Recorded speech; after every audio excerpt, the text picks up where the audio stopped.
Ayun nga, yung sinasabi mo, Prof, kanina, no? Usually sa naghihirap, yung mga naghihirap, namamanata. However, before we went to air, we were just discussing about how hindi lang yung mga quote-unquote na may hirap or yung mas economically challenged ang pumupunta. Marami ring iba't ibang klaseng deboto. They bisect every social class, all sorts of people.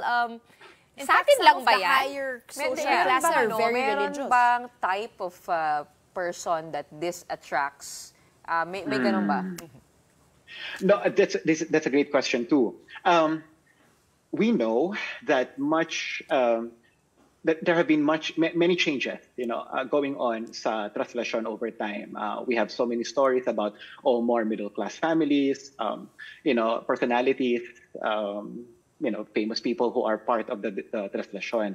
But I think we should also not deny the fact that the Traslacion itself and, the people who go to Quiapo and so forth, they constitute still, a lot of people who one would consider your underclass, sa Manila.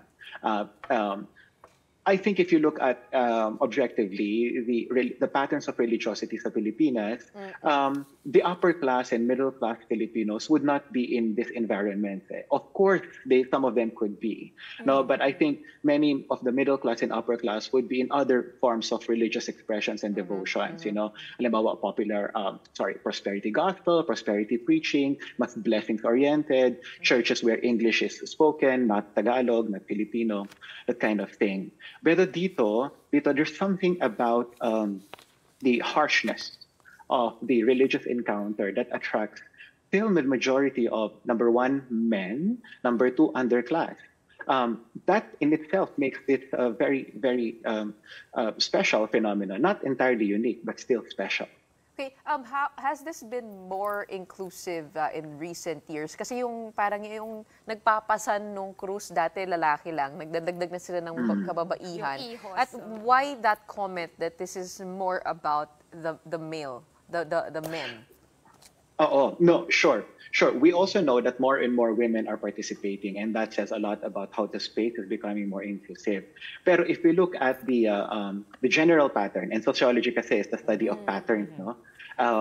And if you look at the general pattern, hijos, for example, the people na nandun sa andas and so forth, these are men protecting the image. There's something about the religiosity that's surrounding the Black Nazarene that really makes it totally masculine. Ibang-iba siya, Gretch, if you think about it, the devotion to Mama Mary. Marian devotion is very feminine, right? The roses and the rosary and so forth. Again, this is not to essentialize and not to say that there are no men in these places, but I think we just have to recognize that even religiosity can be gendered.